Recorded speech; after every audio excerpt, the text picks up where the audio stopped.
6:32, money matters can be an overwhelming task after a major life change. That transitional period after divorce or a death of a spouse can throw anyone for a loop. So here with a plan to take control of your finances for a secure future is Dorie Fain, CEO of And Wealth. We want to welcome Dorie. Welcome. Thank you. Thank you for having me. So how did you get into, first of all, how did you get into finance? I'm actually a third-generation advisor. So my grandfather and father were both financial advisors in their careers. So this is just like in your blood. In the business, in the family. So let's talk about some of these things that people need to be doing because, first of all, when you think about, a death in the family, a divorce, these are already really trying times.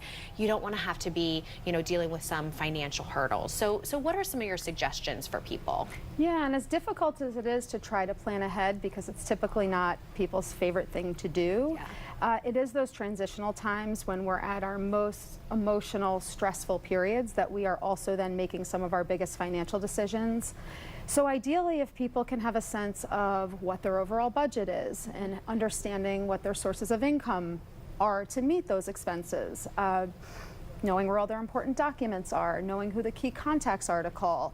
It's sort of like if you were to leave your kids with a babysitter, there'd be the emergency call list. Yeah. We encourage people to have the same kind of list set aside for their key financial information and contacts. Okay. All right. So let's kind of work through some of the steps that you have for us. So you say to slow down and avoid quick decisions. Yeah. So in the midst of really emotional life transitions, there's often a lot of angst to quickly get through them or to try to get past the difficult event that's happening. And we really encourage people to slow down and allow for time and reflection. So a good example is in the midst of a widow trying to grieve the loss of their spouse, there may be anxiety about whether they can afford their home. So if a quick decision is made, someone might decide to sell their home and move somewhere that ultimately in the long run won't be the most ideal place for them to live. So it sounds like, these are things that we can actually start doing like today. Absolutely. What should we be doing as far as, first of all, I guess just knowing your finances? Absolutely. So just having a sense of what it costs to take care of yourself, and we look at that from wants and needs. So from a pure need perspective, what are the base costs that are required to take care of yourself, from the expenses that really don't change month to month?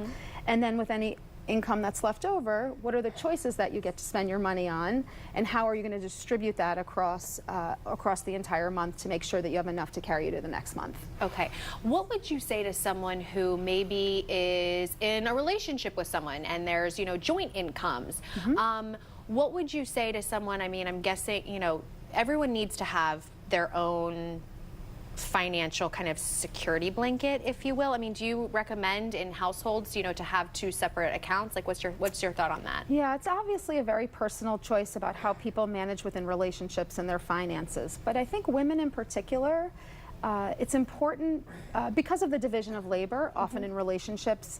Typically, men are still handling the finances in the family, and women are handling maybe 99% of everything else.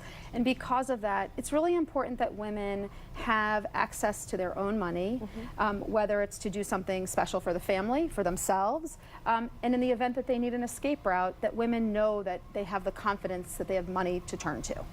So what should we be doing as far as creating that plan for the future? I'm sure we've got to be talking about, estates, wills, all of that kind of stuff. Exactly, and especially in points of transition, it's really important to revisit your estate plan. And simply put, make sure that your will is up to date, your beneficiary designations on retirement plans are up to date. So you can imagine you've gone through this difficult divorce and you forget to change your retirement plan beneficiary from your ex-husband. Those are really important things to do. You want to make sure that all your medical directives and financial directives are in place, so that, God forbid, if you're in a position where you have to rely on someone to make medical decisions for you, that you've appointed the most appropriate person after a life transition.